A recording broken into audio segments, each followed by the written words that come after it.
Hello everyone, glory farm ഹൗസിൻ്റെ പുതിയൊരു എപ്പിസോഡിലേക്ക് ഏവർക്കും സ്വാഗതം. ഇന്നത്തെ നമ്മുടെ വീഡിയോ എന്ന് പറയുന്നത് വെണ്ട കൃഷിയിൽ അതിൻ്റെ തൈ നടുന്നതിനെ കുറിച്ചുള്ളൊരു വീഡിയോ ആണ്.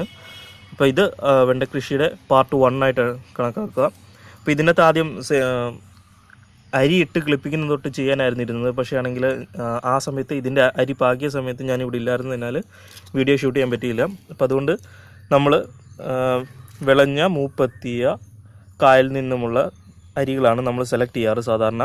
അതേസമയം നമ്മൾ വാങ്ങിക്കുന്നതാണെങ്കിൽ നമുക്ക് നല്ലത് നോക്കിയെടുത്ത് തിരഞ്ഞെടുത്തതിന് ശേഷം നമുക്ക് സീഡിങ് ട്രേയിലേക്ക് ചകിരിച്ചോറും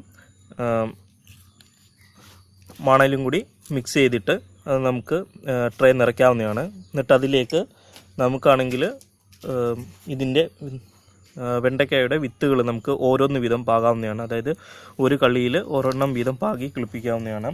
അപ്പോൾ ഒരാഴ്ചയ്ക്കുള്ളിൽ നമുക്ക് എല്ലാ വിത്തുകളും തന്നെ കിളുത്തെടുക്കും. ഇപ്പോൾ നിങ്ങൾ ഈ കാണുന്ന വീഡിയോയിലെ തൈകളെല്ലാം തന്നെ മറിഞ്ഞു കിടക്കുന്നതായിട്ടാണ് കാണുന്നത്. അപ്പോൾ ഇത് മറിഞ്ഞു കിടക്കാനുള്ള കാരണം എന്ന് വെച്ചാൽ ഇത് 2 ഇല പ്രായത്തിലാണ് ശരിക്കും നടേണ്ടത്. ഇതിപ്പോൾ 2 ഇല കൂടുതലായിട്ട് 3-ാമത്തെ ഇലയും 4-ാമത്തെ ഇലയൊക്കെ വന്നിട്ടുണ്ട് ചിലതിനകത്ത്. അപ്പോൾ ഇത് വെക്കാനുള്ള സമയക്കുറവ് മൂലമാണ് ഇത്രയും ലേറ്റ് ആയത്. അപ്പോൾ 2 ഇല പ്രായത്തിൽ തന്നെ നമ്മൾ പറിച്ചു വയ്ക്കാൻ ശ്രമിക്കുക. അപ്പോൾ ഇനി നമുക്കിത് നേരെ പറിച്ച് തടത്തിലേക്ക് നടാം. നിങ്ങൾ ആദ്യമായിട്ടാണ് ഞങ്ങളുടെ വീഡിയോ കാണുന്നതെങ്കിൽ ഗ്ലോറി ഫാം ഹൗസ് എന്ന് പറയുന്ന ഞങ്ങളുടെ യൂട്യൂബ് ചാനൽ സബ്സ്ക്രൈബ് ചെയ്യുക, തൊട്ടടുത്തുള്ള ബെൽ ഐക്കൺ വഴി പ്രസ് ചെയ്യുക.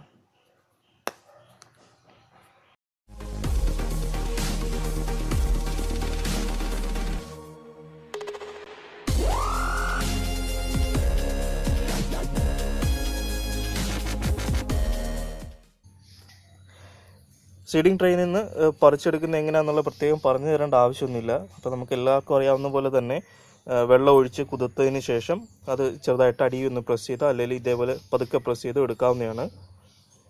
അതിനുശേഷം നമ്മൾ തടത്തിലോ അല്ലെങ്കിൽ ഗ്രോ ബാഗിലോ നമുക്ക് നടാവുന്നതാണ്. ഇത് ഞങ്ങളിപ്പോൾ നിലത്താണ് നടുന്നത്. ഇപ്പോൾ ഒരു തടത്തിൽ 2 വിത്തുകൾ വീതമാണ് ഇപ്പോൾ നമ്മൾ വെക്കാൻ പോകുന്നത്. ഇപ്പോൾ ഇതേപോലെ കൈ കൊണ്ട് 3 വിരൽ കൊണ്ട് ഒരു കുഴി ഉണ്ടാക്കി അതിലേക്ക് ഇറക്കി വെച്ചതിന് ശേഷം നമുക്ക് തൈ വെച്ച് ചുറ്റും മണ്ണിട്ട് അത് പ്രസ് ചെയ്ത് ഉറപ്പിക്കാവുന്നതാണ്. അപ്പോൾ ഇതുപോലെ തടത്തിൽ നടുമ്പം നിങ്ങൾക്ക് ചാണകപ്പൊടി ഉണ്ടെങ്കിൽ അതുകൂടി മിക്സ് ചെയ്ത് കൊടുത്ത് ചാണകപ്പൊടിയും അതായത് മേൽമണ്ണും കൂടി മിക്സ് ചെയ്ത് അതിലേക്ക് ഇറക്കി വെച്ച് ഇതേപോലെ 2 തൈകൾ വീതം നടാവുന്നതാണ്.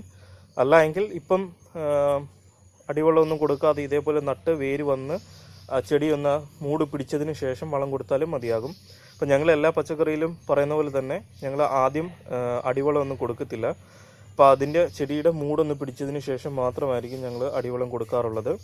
അപ്പോൾ ഇതിപ്പം ഇങ്ങനെ ഈ മറിഞ്ഞ് കിടക്കുന്ന കണ്ടുകൊണ്ട് അതിന് കുഴപ്പമൊന്നുമില്ല, ആ ചെടി ഉഷാറായി കയറിക്കോളും. അപ്പോൾ ഇത് പറിച്ചു വയ്ക്കാൻ താമസം എടുത്തുകൊണ്ട് മാത്രമാണ് ഇങ്ങനെ കിടക്കുന്നത്. അപ്പോൾ 2 ഇല പ്രായത്തിൽ തന്നെ പറിച്ചു വയ്ക്കാൻ ശ്രമിക്കുക.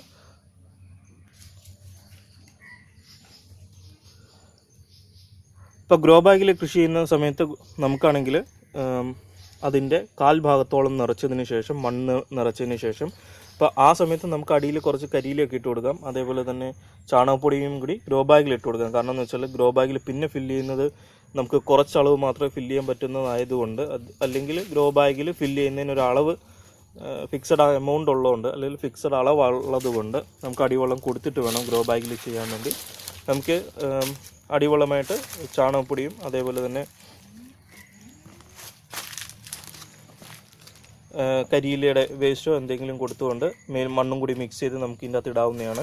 എന്നിട്ട് അതിലേക്ക് ഇതേപോലെ ഒരു ഗ്രോ ബാഗിൽ 2 തൈ വീതം നമുക്ക് കൊടുക്കാവുന്നതാണ്. 2 തൈകൾ വീതം നടുക. അതിനുശേഷം നമുക്ക് അടിവളമായിട്ട് ചാണകപ്പൊടിയും അതേപോലെ തന്നെ കരിയില ഉണ്ടെങ്കിൽ പൊടിയുന്ന ടൈപ്പിലുള്ള കരിയിലയും കൂടി ഇട്ടതിന് ശേഷം നമുക്ക് മണ്ണുമായിട്ട് മിക്സ് ചെയ്ത് ഒരു കാൽഭാഗത്തോളം നിറച്ചിട്ട് അതിലേക്ക് ഇതേപോലെ 2 തൈകൾ വീതം നമുക്ക് നടാവുന്നതാണ്. അതായത് ഗ്രോ ബാഗിൻ്റെ സൈസ് അനുസരിച്ചിട്ടായിരിക്കണം. ചെറിയ ഗ്രോ ബാഗ് ആണെങ്കിൽ അതിൽ 1 വെച്ചാൽ മതിയാകും. വലിയ ഗ്രോ ബാഗ് ആണെങ്കിൽ അതിൽ 2 നമുക്ക് ഇതേപോലെ വെക്കാവുന്നതാണ്. ഇപ്പോൾ 2 വെക്കുമ്പം 2 തുമ്പത്തായിട്ട് വെക്കാൻ ശ്രദ്ധിക്കുക. 2 കൂടി അടുപ്പിച്ചും ഇലകൾ തമ്മിൽ മുട്ടിയിരിക്കുന്ന രീതിയിൽ വെക്കാതിരിക്കുക. അല്ല എങ്കിൽ 1 വെച്ചാലും കുഴപ്പമൊന്നുമില്ല. നമ്മുടെ ഗ്രോ ബാഗ് ഒത്തിരി ഉണ്ടെങ്കിൽ അതിനനുസരിച്ച് 1 വെച്ചാലും മതിയാകും. അപ്പോൾ ഇതേപോലെ നടുക. നട്ടതിന് ശേഷം നമ്മൾ വെള്ളം ഒഴിച്ച് ചെടിയെ ഒന്ന് ഉഷാറാക്കി കൊടുത്തിട്ട് വേണം മാറാൻ വേണ്ടി അവിടുന്ന്. അതേപോലെ തന്നെ പച്ചക്കറി പറിച്ച് വെക്കുമ്പോൾ, അല്ലെങ്കിൽ ഈ വെണ്ടത്തൈ ആണെങ്കിൽ പറിച്ച് വെക്കുന്നത് വൈകുന്നേരങ്ങളിൽ 3 മണിക്ക് 4 മണിക്ക് ശേഷം വെക്കുന്നതായിരിക്കും ഉചിതം. ആ ശ്രദ്ധാകുമ്പം ചെടിയൊന്ന് ഫ്രഷ് ആകാൻ വേണ്ടി കുറേ സമയം കിട്ടും.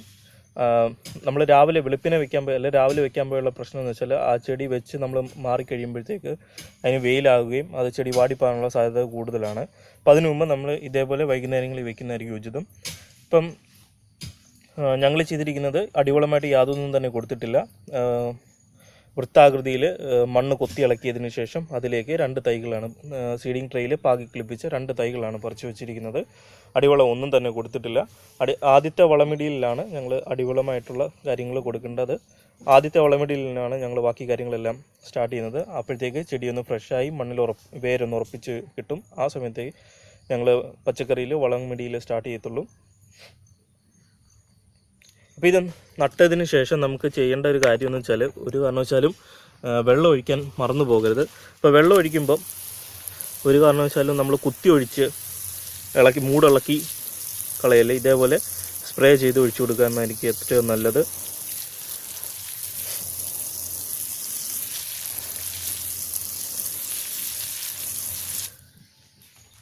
ഇപ്പോൾ നമ്മൾ നട്ടിരിക്കുന്ന എല്ലാ തൈകളിലും തന്നെ ഇതേപോലെ സ്പ്രേ ചെയ്ത് വെള്ളം കൊടുക്കും.